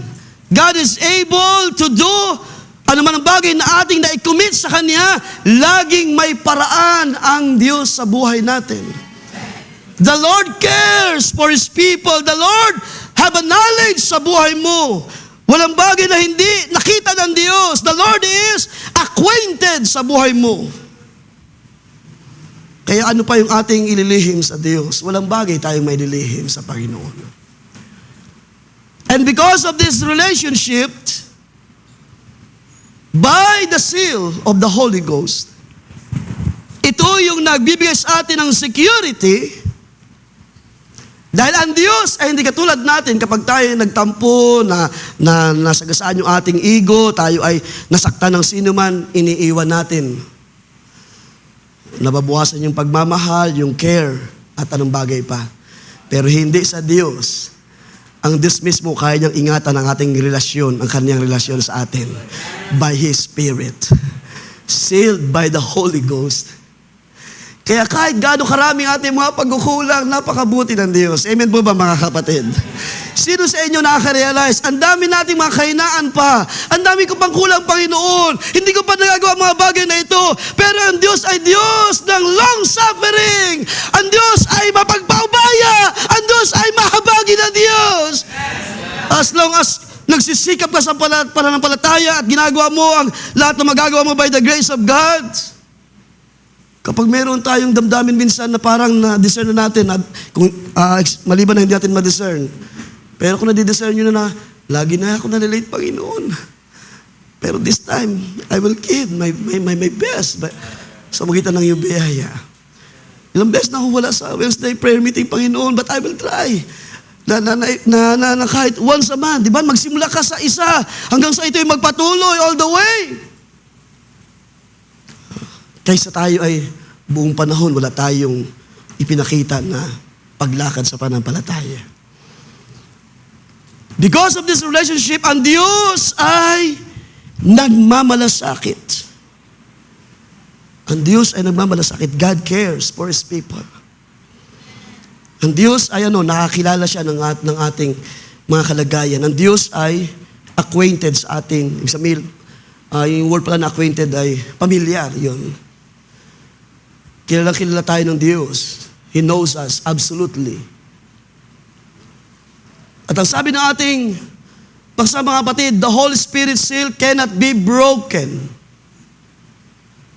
This relationship also cannot be broken. At yun dahilan, meron tayong taglay na tiyak, na kaligtasan, na pag-asa. Huwag lang tayo lalayo sa kalooban ng Diyos. Ang pag-asa na yan ay manatili sa puso mo. Huwag mo lang kalimutan ang kanyang salita, ang kanyang kalooban. Ang pag-asa na yan ay manatili sa buhay mo. Maraming nawawalan ng pag-asa, nag-suicide, kinukuha ang buhay, sariling buhay, na wala pa sa panahon dahil sa walang katiyakan, walang pag-asa. Pero ikaw na anak ng Diyos na dumadaan sa maraming mga pagsubok ng pananampalataya, katulad sa isang pagdaan, sa isang masikip na pintuan, ang sabi ng Panginoon, kakaunti lamang ang nagsisikap na dumaan dito, ang dulo niyan ay buhay. Pero maluwag ang pintuan, marami ang dumadaan doon. Ang dulo ay kapahamakan. So with this seal, itong selyo na ito ay, pwede kong sabihin na it works through a relationship. Hindi papayag ang Diyos na ikaw ay manghina. Hindi papayag ang Diyos na ikaw ay magkulang. God cares, God knows His people. At ibalikan ang 2 Timothy, sabi dyan, dahil ito ay isang bahagi ng tinatawag na eternal security, sabi ni Paul kay Timothy, nevertheless, the firm foundation of God stands, having this seal, the Lord knows those who are His. And remember sa John chapter 10 verse 14, sabi doon, I am the good shepherd and I know, I care for my sheep. I know absolutely kung sino sila. Di ba? Ngayon, alam ng Panginoon kung sino ang nag-aalab ang puso sa presensya ng Panginoon. Sino yung puso na mayroong pagpapasalamat sa Panginoon sa kabila ng maraming mga kabigatian, karanasan, kalumbayan, kalungkutan, hindi ka mapahid na ang relasyon mo sa Diyos ay wasakin ang kaaway. You will stay in the Word. Manatili ka sa kaniyang apoy, sa kanyang inspiration. John 10:40, I am the good shepherd and I know my sheep and I'm known by my own. So yun yung tama na relasyon. Hindi natin pwedeng tawagin na ang isang relasyon ay relasyon kung walang pagkakaunawaan. Di ba? Yan ay pagkukunwari. Kapag kayo ay nag-vow sa isa't isa sa harap ng ministro, sa araw ng iyong kasal, sa harap ng dambana, nagbigay ng mga vow, pero later on, lumipas sa mga panahon, dahil sa mga trials, sa mga pagsubok sa pananampalataya, bumigay ang isa't isa. Lumilitaw na hindi talaga pure ang relasyon na yun, hindi talaga matibay. Dahil sinubok ng panahon, dahil sa mga kalumbayan, nag-give up ang mga damdamin. Pero yung itong pag-ibig ng Diyos sa magitan ni Kristo, I know my sheep at ako'y nakikilala nila, ay merong matibay na relasyon. Because kung kilala mo ang Panginoon, hindi ka magkukulang sa paghingi sa Diyos ng guidance, ng biyaya. Panginoon, have mercy on me. Panginoon, dagdagan mo pa yung biyaya mo sa buhay ko. Panginoon, dagdagan mo pa ako ng kalakasan. Gusto kong gawin ang kalooban mo. Pero narito ang kahinaan, mahina. Sabi ng Panginoon, ang laman ay mahina, pero ang Espiritu ay nagnanasa. Gawin natin ang kalooban ng Diyos by His Spirit, not in the flesh. Because sa flesh, tayo ay manglulupaypay. Mapapagod tayo sa pagliling sa Diyos. Pero kung ito'y by Spirit, by the seal, by relationship, meron kang puso na sabi, handa ko, Panginoon, na ingatan ang relasyon na ito. Diba? Kaya nga napakaganda ng mga sumpaan ng mga kinakasal, diba? In sickness and in health. Sa yaman at kahirapan, diba? Sa kasaganaan at kahirapan. Yan, yung mga nag-aantay ng panahon na may kasal or magkaroon ng partner sa buhay. Tandaan niyo yung mga pangako na yan. Hindi yan biro. Yan ay vow sa harapan ng Diyos. Hindi lang sa paningin ng tao. Pero kung paano kung nanlulupaypay na yung mister mo, nangihinaan na. Dahil ang iyong pangarap sa buhay ay ganito, mataas, abot langit. Diba? At hindi may provide ng yung butihing asawa. Ay nanlulupaypay na. Pero ang Diyos ay sabi ng Panginoon, I am the good shepherd. Sino nangagala sa umagang ito? Ang Panginoon ang ating mabuting pastol. Kilala ako ng Panginoon at kilala ko siya. Amen! Hallelujah!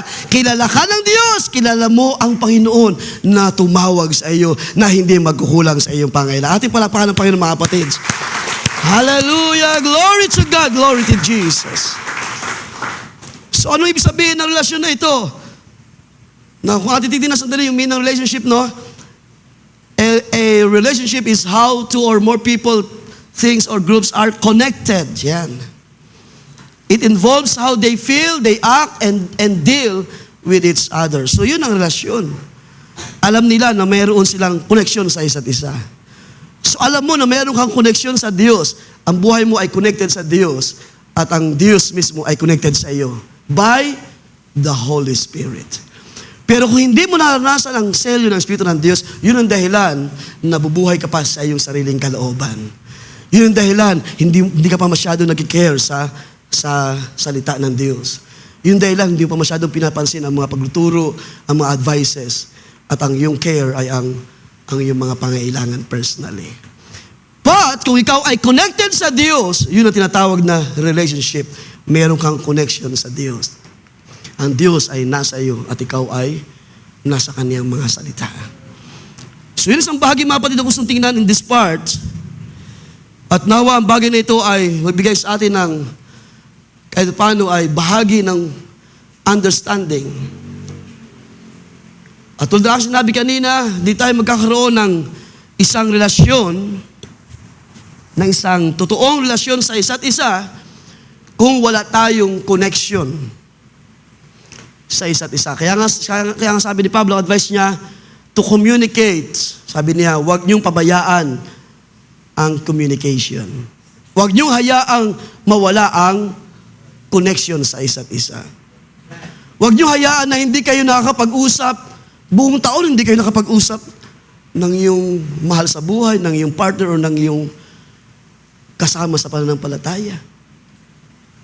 Kaya nga, kapag mas wala tayong time sa isa't isa, paano tayo magkakaroon ng deep relationship, ng mas malalim na pagkakilala sa isa't isa? Kung tayo ay laging absent sa gawain ng Diyos, sabihin natin, wala tayong masyadong damdamin sa mga gawa na ito ng Diyos, sa pagkilos ng Diyos, sa fellowship, o sa mga pagtawag ng Diyos, sa pag-akin ng Diyos, then paano lalalim ang relasyon natin sa Diyos? Yung pagkakilala mo sa Diyos. You miss all the words, the preaching, the teaching, the advices, the counsel of His Word.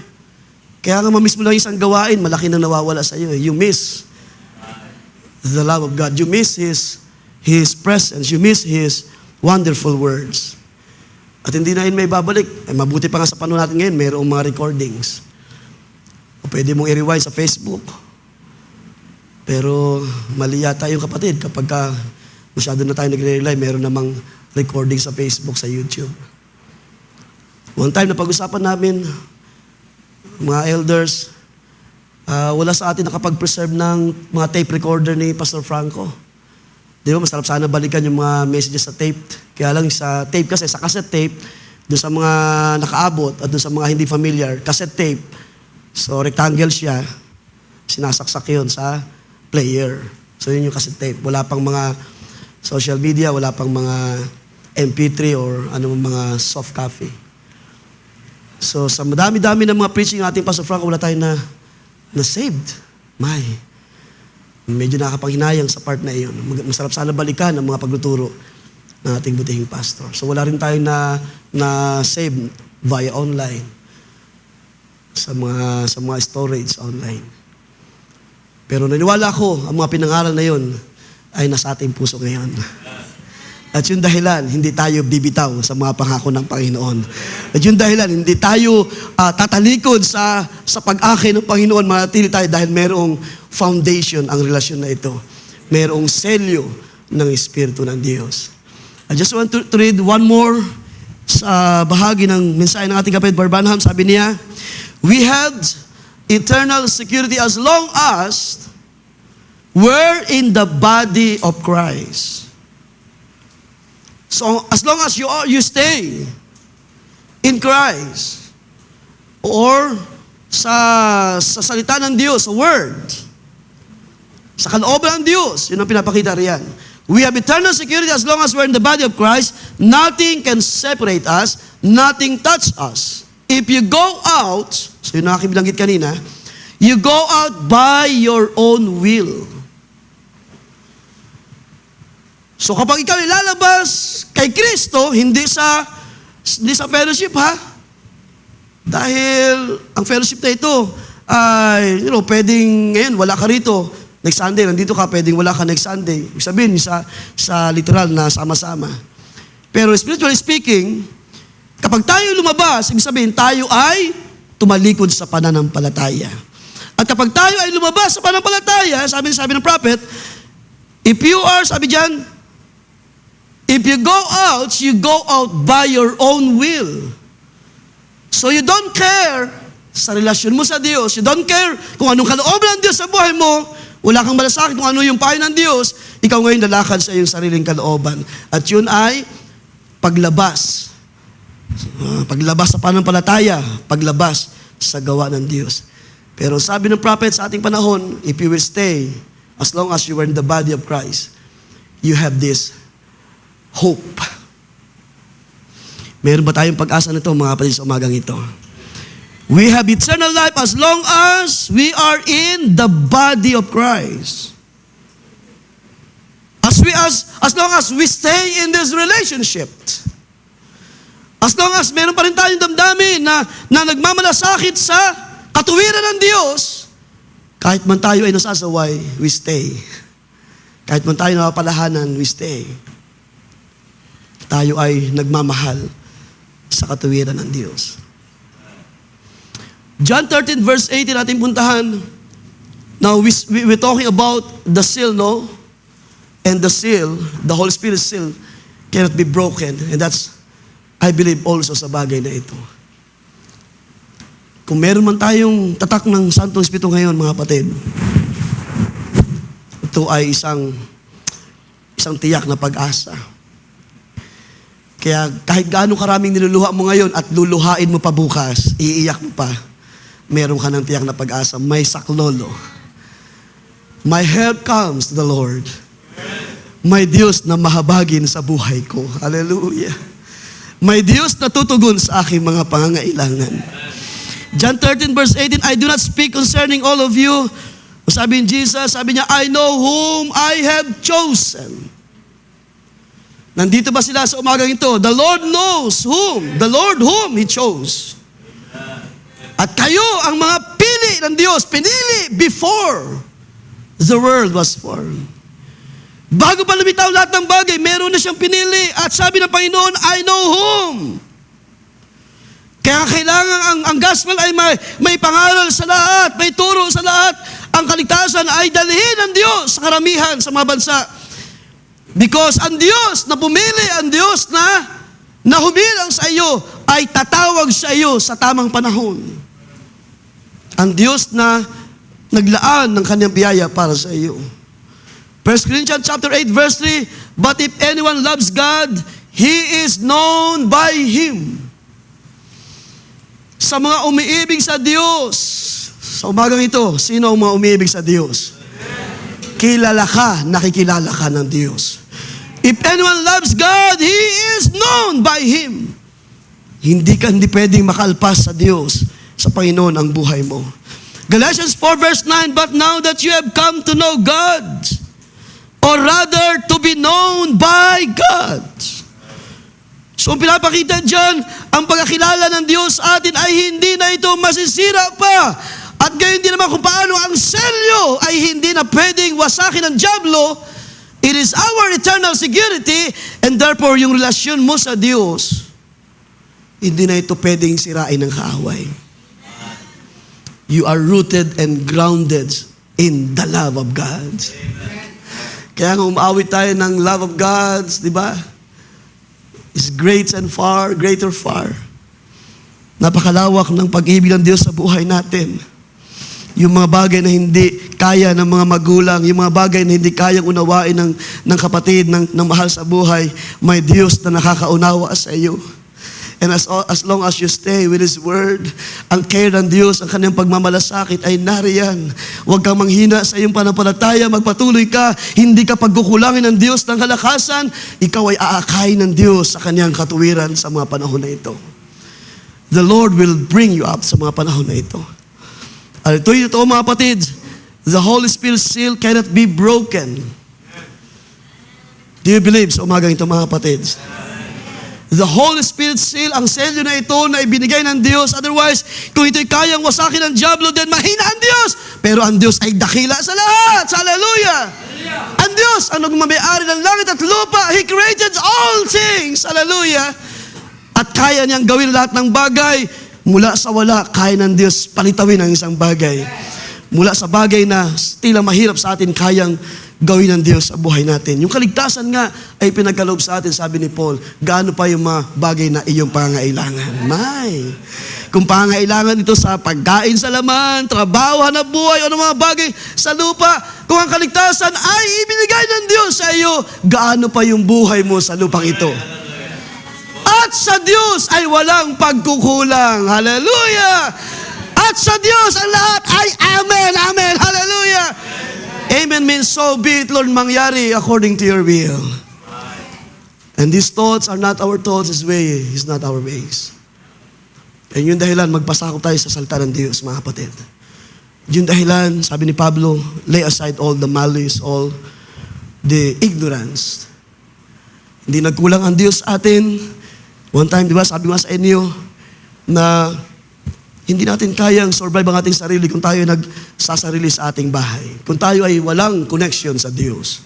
Sa paanong paraan? Connect sa people ng Diyos. Magkaroon ka ng relasyon sa iyong mga kapatid sa Diyos. E paano kung ikaw nasa bahay lamang at mas pinipili mo na ikaw ay magsarili at ayaw mong ilagay yung buhay mo sa katuwiran ng Diyos. So there's a question. Ang iyong relasyon ay merong question mark sa buhay mo. Because ang leading ng Holy Ghost sa atin na tayo naselyuhan is to do the will of God, of the Father. Para gawin ang kalooban ng Diyos. Ang ating pagtawag ay para sundan ang lakad ng Panginoon.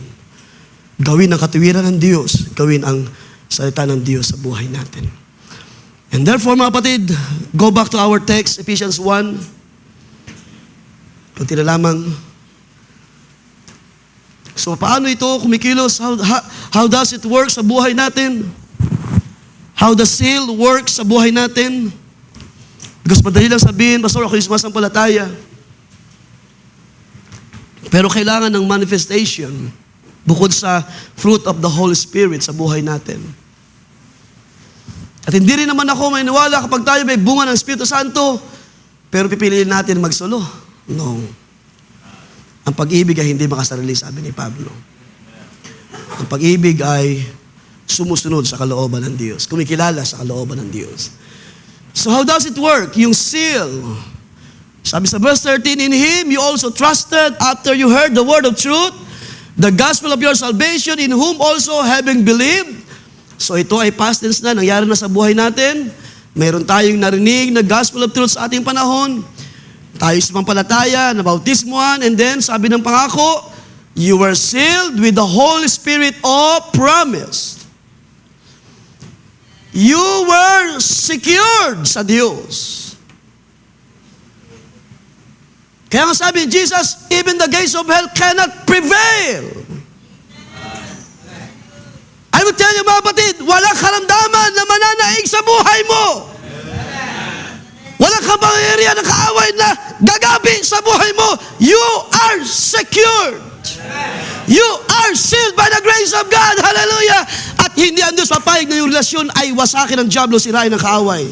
And as long as you stay with the truth, with the Word of God, magiging intact ang iyong kalagayan sa Diyos. Merong matibay na pagkilos ang Diyos sa buhay mo at papatunayan sa kaaway, hindi siya mananaig sa buhay mo. Hallelujah. Kung ang Diyos ay nasa iyo, nasa iglesia ito din, sino ang hahamak sa mga anak ng Diyos? Sino ang lalaban sa pagkilos ng kapangyarihan ng Diyos? Sa panahon ng wilderness, walang nagawa ang mga kaaway because ang Diyos ay nasa kanyang bayan. Pillar of fire by night, pillar of clouds by day. Ang kanyang presence ay nandun sa kalagitnaan ng bayan at walang kaaway na gumapi sa kanila. Kung ang Diyos ay nagpahintulot ng kaaway dahil sa mga kasalanan, kahinaan. Pero never ang bayan. Kaya sabi ni Pablo, kailanman, so be it. Hindi pwedeng mangyari. O God forbid, God forbid, na ang bayan ay total na iiwan ng Panginoon, totally na iiwan ng Diyos. May pangako siya isang araw, babalik siya sa kanyang bayan. So how does it work mga kapatid sa buhay natin? We are secured in His. Kung babalikan natin yung tinatawag na unbreakable grip, wala na makakaagaw sa kamay ng Panginoon. So we are secured in His loving arms. Wala na makapaghiwalay sa ating sa pag-ibig ng Diyos. Tayo ay secured sa bawat salita ng Diyos, sa kanyang presensya. Yung completed works ng Diyos through Christ, siya na gumawa ng una, ay dadali niya sa katapusan lahat ng bagay. We are secured in every promises of His Word. And that's why, do not grieve the Holy Ghost na nandyan sa buhay mo ngayon. Dahil mayroong relasyon ka sa Diyos at ang Diyos sa buhay mo, huwag mo hayaan na siya'y malumbay. Dahil sa mga pamali-mali ng mga action natin, dahil sa mga hindi natin, inilalapit sa Diyos ng mga advices. Inuuna pa natin ang karunungan ng lupa kaysa karunungan ng Diyos. Huwag nawang mangyari ang bagay na ito. Ang Espiritu ng Diyos ay nalulumbay. Ang Espiritu ng Diyos ay nalulungkot. Siya ay napipigati. May damdamin ang Diyos na naapektuhan kapag tayo ay nawawala sa ayos ang ating mga lakad, ang ating mga hakbang. Yun ang dahilan minsan, parang tila sinasabi natin, napakahirap kumilos, parang walang Diyos, parang walang presensya ng Diyos. Ayusin mo yung lakad mo, then ang Diyos ay gagawa sa buhay mo. Yield in the Spirit, then the Spirit of the Lord will works in you. God will works in you by His Spirit. And that's why sabi doon, do not grieve the Holy Spirit of God, whom you were sealed for the day of redemption. Ang relasyon na ito na mayroon tayo sa Diyos ay abot hanggang sa araw ng katubusan. Walang separation, walang diborsyo, yung relasyon sa Diyos, walang hiwalayan. Magpatuloy tayo sa biyaya ng Diyos, mga kapatid. Kung may mga kahinaan pa, magpaturo tayo sa Panginoon, magpatuwid tayo, magpamold tayo, magpatapyas pa tayo ng mga bagay na hindi na dapat sa buhay natin. Magpatupok pa tayo sa presensya ng Diyos. At yun dahilan, mga kapatid, ay nag-advise Apostol Pablo, ano yung ating mga dapat gawin para hindi na malumbay ang damdamin ng Diyos. So meron tayong bahagi din na kailangang ingatan. Di ba? Kapag tayo mga relasyon, yan, karanasan namin ng aking may bahay. Mga bata pa, mga anak, mas madalas noon tampuhan. At yan ay hindi naman exempted tayo. Lahat ay nangyayari yan sa bawat relasyon. Pero sa biyaya ng Panginoon, lumaki ang aming mga anak, mas naging madalang na yung mga tampuan. Hindi pa rin nawawala, pero mas maging madalang na. And I can say, mas na-build na ng maayos ang relasyon. Yung mga childish things noon, inalis na ng Panginoon by the grace of God. So we must grow sa relasyon, mga kapatids. Hindi tayo dapat umabot na may uban na tayo, mga ugali natin, ganun pa rin. No. Tampuhin pa rin pag hindi lang napansin ng asawa, hindi na ipagluto ng masarap na putahe, na menu ay magtatampo na agad. So, tapos na yung mga ganun. Sa mga bago, pwede pa yun na maintindihan, bothersome, di ba? Wala pa 1 taon? 1 taon ka na ba? Nag 1 year na? Wala pa? Oo. Marami pang dadaanan, ilang taon pa. Sabihan ng Panginoon, kami na may bahay ay 29 this December. Sabihan ng Panginoon. So, narinig niyo naman yung kanyang testimony, di ba? Testify ko lang ulit sa biyahe ng Panginoon. Halos iwanan niya ako. Siya pa yung nang-iiwan, di ba? Of course, mga pressure. Dahil nga susunod yung aming anak noon, si Abby maliit pa, and then si Hannah maliit pa noon, at nasundan agad ni Grace. Medyo aburido siya, parang ayaw pa niya. So, may mga times talaga na masungit siya. Kaya yung pangatlo namin, masungit eh. Pero hindi naman sobra. May mga time na talaga. May mga moods sa character. Pero all is well, mga kapatid, lahat ay nalalampasan, lahat ay na-overcome. Diba? Manatili tayo, as long as, sabi ng Bible, as long as you are in the church, then kayo ay secured. As long as tayo manatili sa relasyon, wala natin hayaan na mga relasyon natin ay masira, magkaroon ng laman. Sabi ko nga, yung kaisipan ng lupa, pag nagkalamat ay mahirap na ibalik. No! Dahil ang Diyos, pag nagpatawad, kinakalimutan niya lahat ng bagay. Walang lamat na hindi na ibabalik ng Diyos by His grace. Kayang ayusin ng Diyos at balikan yung mga bagay na parang tila wala na, ay merong pambiyaya ang Diyos. Yung lamat sa lupa lamang yan, pero sa Diyos, there's no trace na pwedeng makita. Kaya sabi ng Scripture, itinapon sa dagat ng pagkalimot. Wala nang maalala pa ang Panginoon sa ating mga pagkukulang at kasalanan. So dapat ganoon tayo magpatawad sa isa't isa, mga kapatid. Kaya sabi ni Pablo, so I have enough time. Pero hindi ko na ubusin, mga kapatid, dahil gusto ko rin ma-meet ang mga magagawa sa fellowship. Balik tayo sa ating text, Ephesians chapter 4. Nandito tayo magtatapos, mga kapatid.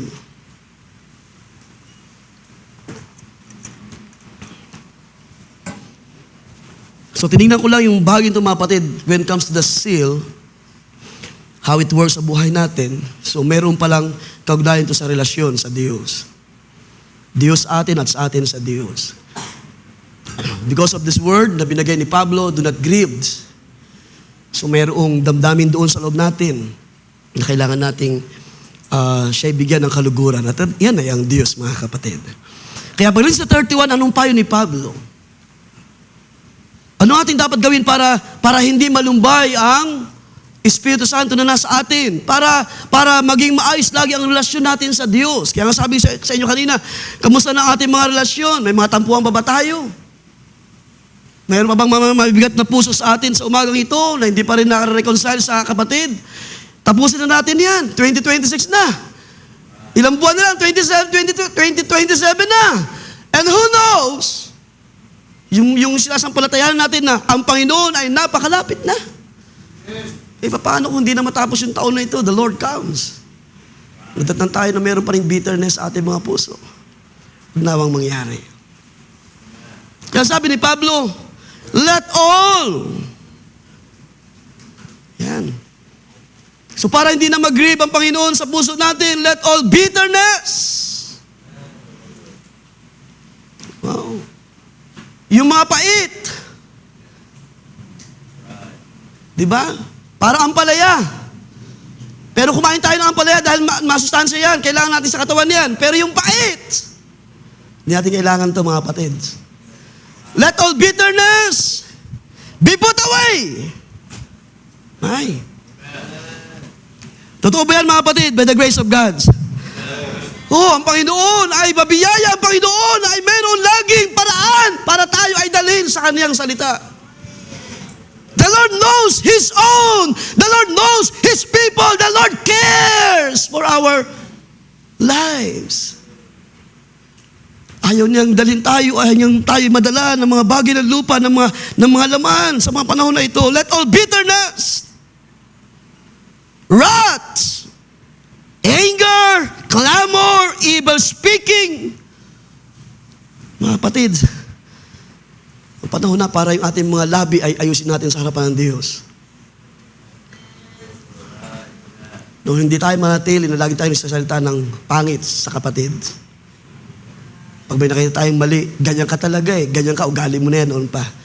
Tapusin na natin ito. Na pinag-uugatan ng mga bitterness. Pagka hindi ka lang nabati, ay ganyan talaga sila. Ganyan sila.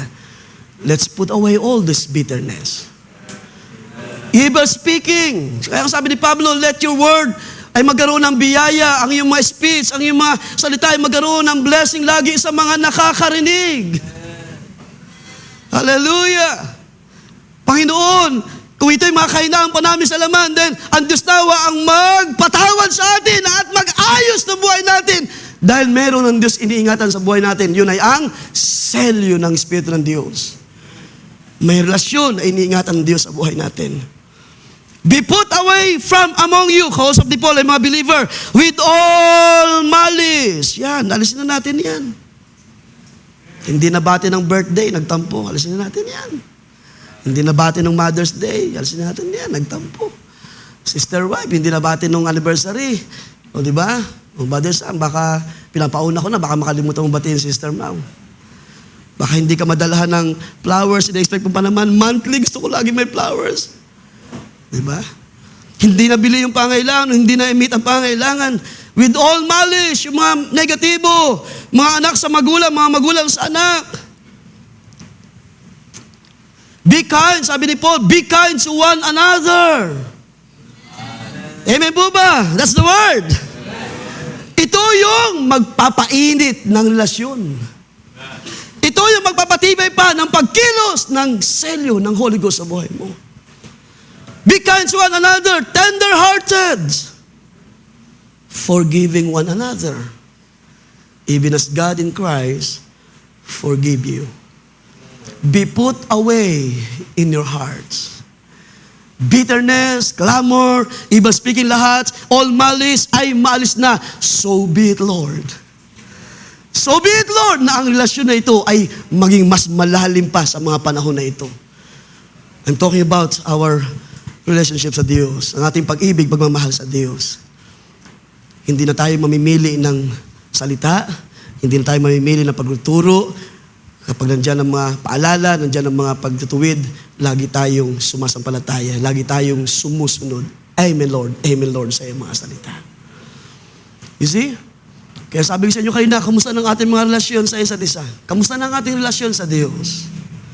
Ano ang ating mga damdamin sa panahon na tayo ay kinikilos ng kanyang Espiritu? Forget not, sabi ng kanyang salita, ang mga pagkakatipon ay huwag niyong kaligtaan, katulad ng ginagawa ng sanlibutan. Huwag niyong kalimutan ang communication sa isa't isa. Kailan ba kayo huling nag-usap? Sister, brother, kailan kayo huling nagkamustahan? Kailan ba tayo huling nag-meditate sa kalooban ng Diyos? Nagbasa ng kanyang katuwiran. Kailan tayo nagdalang habag sa ating mga sarili ng ating mabasa? Ito yung ating kalagayan. Pero ang Diyos ay nahabag sa atin. Ang Diyos ay umabot sa atin. Ang kanyang salita ay nakaabot sa buhay natin sa uling mga araw na ito. Kailan natin naramdaman ang mga bagay na ito, mga kapatids? Kailan tayo naging grateful? Kailan tayo nagkaroon ng yung mensahe last time na solitude? Sa panahon na tayo ay nag-iisa, nagbubulay-bulay sa kabutihan at kadakilaan ng Diyos. Kaya tama yung sinabi kayo ng ating MC na hindi tayo yayaon. Sabi ng lingkod ng Diyos sa panahon ng Israel, we will not go up. If your presence doesn't go with us, we will not leave this place. Meron siyang panampalataya, except ang Diyos ay sumakanyang bayan, walang magagawa ang bayan ng Diyos. And except God is with us, wala tayong magagawa sa ating sarili. If the Lord, kung siya ay wala sa atin at wala ang kanyang presensya at wala ang selyo sa atin, wala tayong magagawa sa buhay na ito. tayo ay yayaon, mga tao sa lupa na walang pag-asa, mga tao sa lupa na walang tiyak na bukas. Tingnan niyo mga kapatid, what is happening sa ating panahon.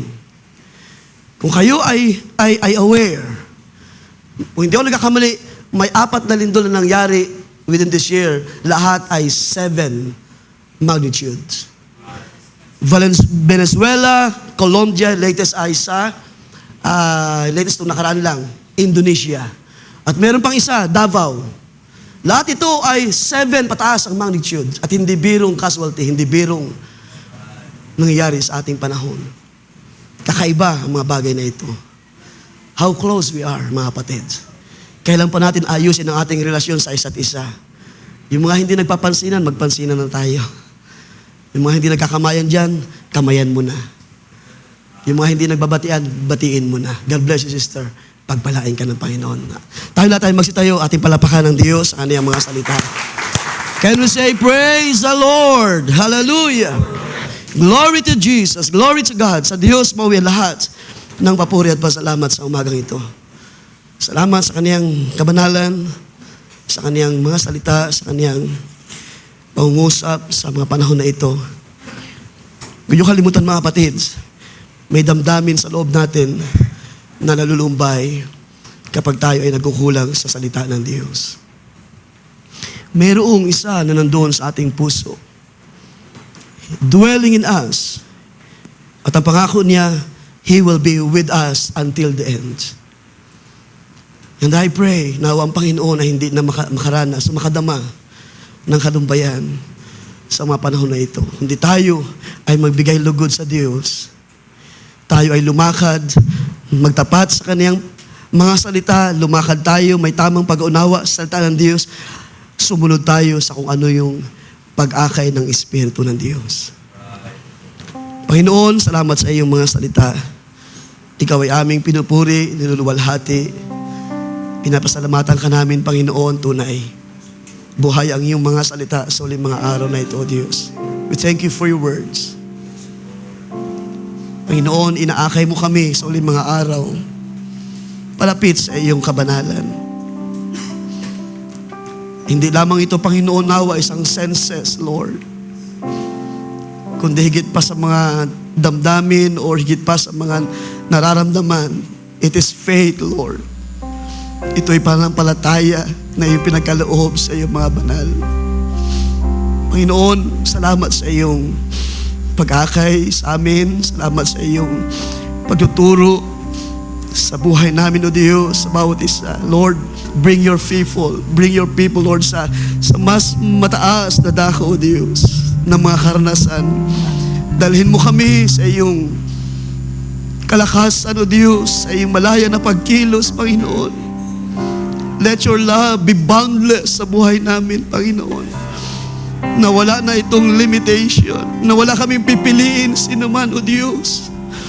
Kundi ang bawat isa ay aming iibigin sa pagitan ng iyong salita, O Diyos.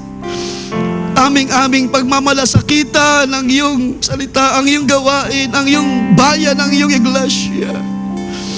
Ang sabi mo, Panginoon, inyong iibigin ang iyong kapwa kung paanong iniibig mo ang iyong sarili. Lord, nawa ito'y gawin mo mangyari sa iyong bayan, sa iyong iglesia, O Diyos.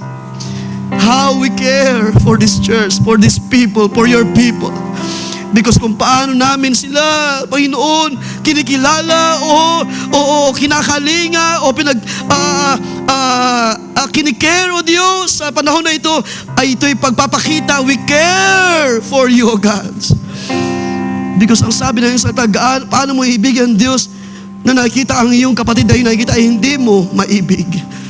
And that's why, Lord God, kung paano kami nagmamalasakitan sa isa't isa, ganun kami nagmamalasakit sa iyo, Panginoon. Ang ginagawa namin sa iyong mga lingkod ay ginagawa namin sa iyo, O Diyos. Yan ang iyong salita, Panginoon. And that's why, salamat, Panginoon, at ikaw ay maluwalhati muli sa buhay namin sa uling mga araw na ito, O Diyos. May this life, O God, be worthy in your holiness, O God. Maging karapat-dapat pa kami sa iyong kabanalan, sa iyong kahabagan, sa iyong presensya, O Diyos. Sa aming pagtawag ay hindi mo kami pahihindian. Sa aming mga kahilingan ay lagi kang may katugunan, Panginoon. Sa aming mga pangailangan, nariyan ka. The Lord shall and will provide. Hallelujah. All our needs. Hallelujah. Purihin ka, luwalhatiin ka sa buhay namin, O Diyos. Salamat. Pagpalain pa ang iyong iglesia. Bless the ministry. Palain, Panginoon, ang patuloy na aming pag-aakay sa isa't isa, Panginoon, ang pagmamalasakitan sa isa't isa. Salamat, Panginoon, na binigyan mo kami ng sapat na panahon para express ang aming mga damdamin. Higit sa lahat sa iyo na tumawag, na may ayos pa namin ang aming mga damdamin sa iyong harapan, Panginoon. We feel sorry, Lord, that sometimes we grieved your Holy Spirit sa buhay namin. Hindi na namin kailan pa sasadyain, Panginoon, na ikaw ay maging malumbay, na ikaw ay maapektuhan sa mga bagay na ito. Kundi salamat, O Diyos, inaakay mo kami at binibigyan mo kami ng habag at biyaya at awa na kami ay magpatuloy na maglilingkod sa iyong kaharian. Bless your people, Lord God. Ano man ang kanilang needs sa umagang ito, ay ikaw umabot. May karamdaman ngayon, Panginoon. Send your healing, O God. Oh, we need you, Lord, sa buhay namin. Kailangan ka namin sa buhay namin, O Diyos. Kailangan namin ng iyong salita sa buhay namin, O Diyos. Bless your people. Bless every ministry. Pagpalain ang Church Station sa dako ng Dasma, Lord, Pastor Jacob, and all the ministry, all the pastors nandun ngayon, Panginoon. Bless the service, Lord God. Palain mo, Panginoon, ang aming biyahe this coming Thursday, Lord. At nawa ay ang iyong biyaya ay sumaamin sa mga araw na yon to meet your ministers sa dako ng Leyte, Lord, at magkaroon ng mga pag-aaralan at patuloy pa magpatibay sa pananampalataya ng bawat isa. Help us, Lord, na magawa namin ang mga bagay na ito ayon sa iyong kalooban.